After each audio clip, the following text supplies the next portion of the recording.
Olá! Hoje a gente vai mergulhar numa metáfora muito poderosa que atravessa séculos de textos antigos, a do oleiro e do povo. Vamos ver como essa imagem, sabe, de um criador e sua criação, conta uma história surpreendente sobre poder, sobre escolha e, claro, sobre destino. Parece uma mistura meio estranha, não é verdade? Julgamento divino, dicas de etiqueta e um ladrão aparecendo do nada. O que essas coisas poderiam ter em comum? Bom, é isso que a gente vai desvendar hoje. Como passagens lá dos Salmos, de Provérbios, de Jeremias e até de Tessalonicenses se costuram para contar uma única e impactante história sobre a nossa relação com o divino, sobre a nossa responsabilidade e principalmente sobre a importância de estar sempre preparado. Para a gente entender como todas essas peças se encaixam, a gente precisa voltar para o começo de tudo. Toda grande história tem um ponto de partida, né? E a nossa começa com um convite bem simples, mas que é a base de tudo: um chamado para ouvir. É aqui que se estabelece a base para a relação ideal.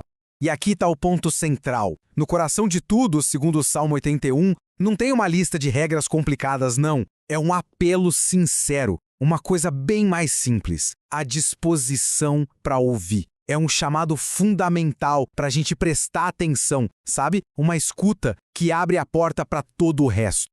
E essa ideia de ouvir, de ter a postura certa, não é só uma coisa, assim, teórica, divina. Ela se transforma em sabedoria prática para o nosso dia a dia. O livro de Provérbios, por exemplo, ele nos orienta a agir com humildade. Coisas como não se achar o máximo na frente de um governante, esperar para ser convidado para um lugar de honra e, olha que importante, não sair correndo para levar uma briga para o tribunal, mas tentar resolver as coisas em particular primeiro.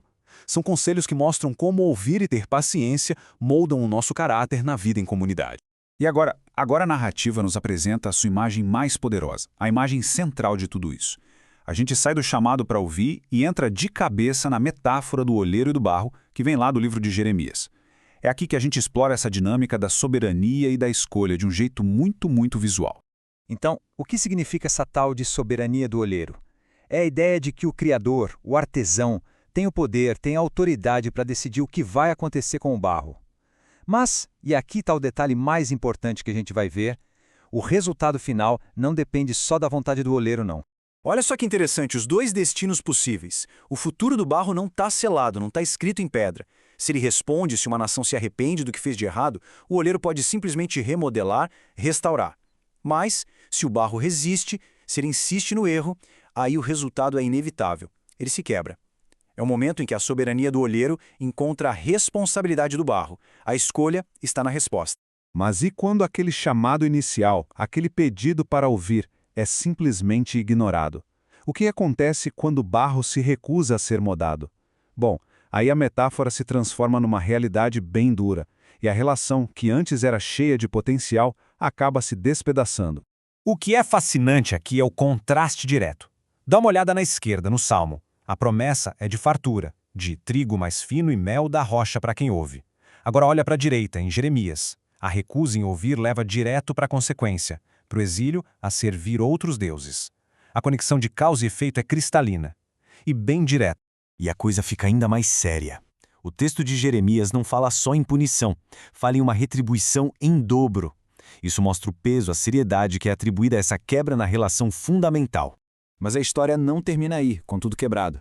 Depois do julgamento, fica a pergunta: será que tem um caminho de volta? Como é que o barro quebrado pode ser restaurado? A narrativa nos mostra que sim, existe um caminho para a reconstrução, um caminho de restauração. E lá na carta aos Tessalonicenses a gente encontra um guia muito prático para essa restauração. Não são ideias abstratas, não. São ações concretas para o dia a dia.